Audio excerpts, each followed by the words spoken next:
In a way, it's kinda difficult not to build muscle with calisthenics. The fundamental compound exercises, like the pull-up, dip and squat, are all great muscle builders. And to an extent, the same thing could be said about more advanced movements like the muscle up, one arm pull up and handstand push up. But at the same time, calisthenics is a wide spectrum and there are lots of different training styles and approaches. Some build muscle better than others. This is quite evident when we look at the pro level, where some categories produce light but strong muscles and others benefit from the increased mass and hypertrophy.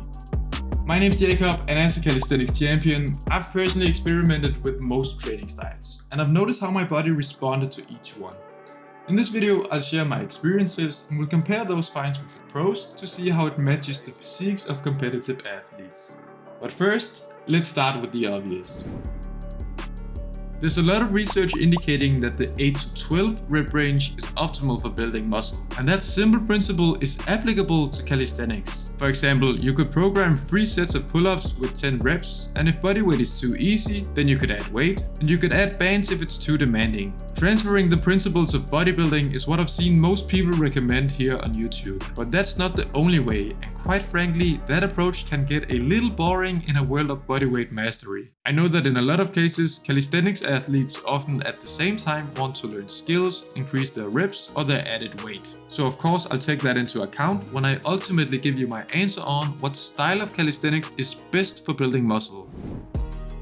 Let's rewind to when I first started seeing physical progress. Back then, my main ambition was to learn new skills like the handstand and front lever. But more than anything, I wanted to nail a clean muscle up. So I started my workouts with skill-specific training, and then to get in some more volume, I transitioned into sets and reps with pull-ups, push-ups and dips. And through this style of training, I came to realize that I had a pretty solid work capacity. So now I wanted to perform high reps, push myself for longer sets, and not only do a clean muscle up, but do a lot of them. And with those goals in mind, I tried to get as strong as possible without building muscle, because gaining mass would make me heavier and thereby make my endurance worse. That was my logic at least. So what I did was simple. Through sets and reps, I maxed out my strength skills, and for the basics, I made sure to always avoid the hypertrophy rep range. I always went above 15 reps, doing tons of crazy and really fun supersets. It's what I would call high rep failure training, and as a result, my endurance improved rapidly. But something else was happening. Even though my goal was to get stronger without gaining mass, I kept growing in size as my endurance went up. At the same time, doing all that volume, I burned a lot of calories and lowered my body fat percentage as well. At the time, I was a bit confused as to why I kept getting bigger, which is a ridiculous problem.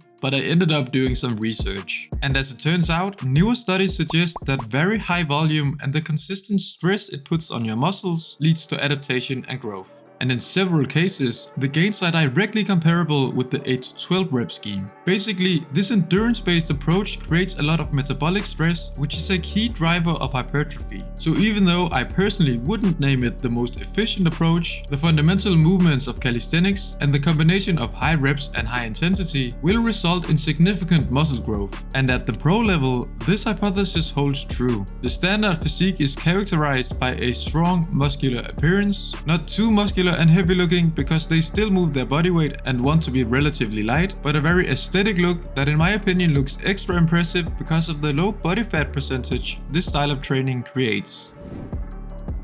Endurance revolves around dynamic strength, but a notable part of the community is focused on static strength, holding advanced body positions with control. This stands in stark contrast to repetition-based workouts. So how does an isometric style of training impact muscle growth? Well, it's not as bad as you might think, and the benefits can effectively be reaped through calisthenics. For example, this meta-analysis shows that static exercises have the biggest hypertrophy benefits when the muscle is in a fully stretched position and not fully contracted. So holding the top of a bicep curl won't make much sense, but putting stress on the bicep by doing planche variations or leans, that will have a big impact. And static exercises also have the potential to improve tendon structure, but it requires a high intensity, and in a way, that's perfect for the demanding holds of calisthenics. And finally, statics with stretched muscles also has a documented better carryover to dynamic performance. This is interesting because many athletes combine the static holds with dynamic elements, resulting in even better hypertrophy and more well-rounded well-rounded physiques. For example, planche push-ups and front lever pull-ups effectively combine both training styles.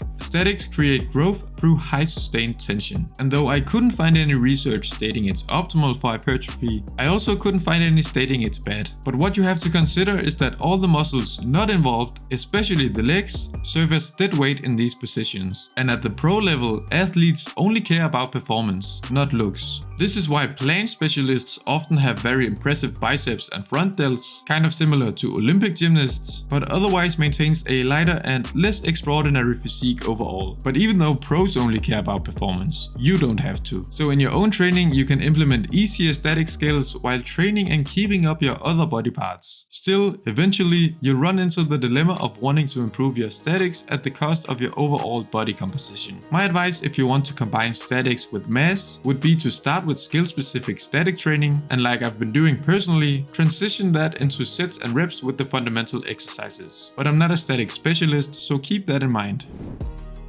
Alright, let's move on to the GOAT of building raw mass in calisthenics. This is what I've been focused on lately, and it's of course weighted calisthenics, aka streetlifting. In this category, athletes build their strength and prime their bodies for maximal loads of added weight in 4 primary exercises: the muscle up, the pull up, the dip, and the back squat. These weighted variations are highly effective when it comes to building muscle, and I want to highlight the weighted pull-up and dip in particular. The pull-up will build your back thickness, V-taper, and just sheer bicep size. For example, I've almost never done a bicep curl in my life, and my biceps still look peaky from the weighted pull-ups I've done. On the other hand, the dip will build your chest, triceps, and something often overlooked, it will explode your front delts. And since both exercises require a lot of core stability and tension, they work even better than alternatives like crunches or sit-ups. It's honestly amazing how well these two exercises complement each other, and my growth personally took a major leap once I implemented them. I would even argue that in many cases, weighted pull-ups and dips is all you need to build a complete and well-developed upper body. But besides a good exercise selection, why is this approach so efficient? Well, first off, and in contrast to the other categories, it's possible to do a much more controlled progressive overload, which is typically one of the arguments against calisthenics for muscle growth. And also, weighted calisthenics allows you to mimic the programming principles of traditional weightlifting. So in this discipline, you can in good conscience add blocks of hypertrophy specific training, utilizing that 8 to 12 rep range before going into a more strength specific phase. This is possible because the amount of weight you're able to lift often increases as you add more quality size. Added fat, however, is not an advantage like it is in powerlifting and Olympic weightlifting, because your body weight is still included in the lifts, and you still have to complete a clean muscle up. At the pro scene, the resulting body composition ends up being much more desirable and aesthetically pleasing. Big enough to lift some serious weight, but shredded enough to fly over the bar. And I think this ability to combine strength goals with physique goals is one of the reasons why weighted calisthenics has gained so much attention lately. Plus, with the back squat making up a large portion of the total weight, there's not even an excuse to skip leg day. But we can't just trust the physiques of pros blindly. Looking at the popularity of the sport and these overwhelmingly muscular physiques, we of course have to consider a skewed image due to steroids. Steroids is probably prevalent, and we need to take that into account as well. Luckily, to counter this, for the first time, the European Championship has introduced doping control. That contest will happen in a few weeks and house all the biggest names, so I'm really excited to see if there's any changes. As I've mentioned in earlier videos, your bodyweight skills will take a hit if you end up gaining too much size. So of course you have to prioritize your goals when designing a program. But ultimately, weighted calisthenics is the most effective way to build muscle, in my opinion of course. If you're interested in this approach, you can watch my video on how to increase your weighted pull-up, and I will also be dropping a weighted calisthenics program later this year.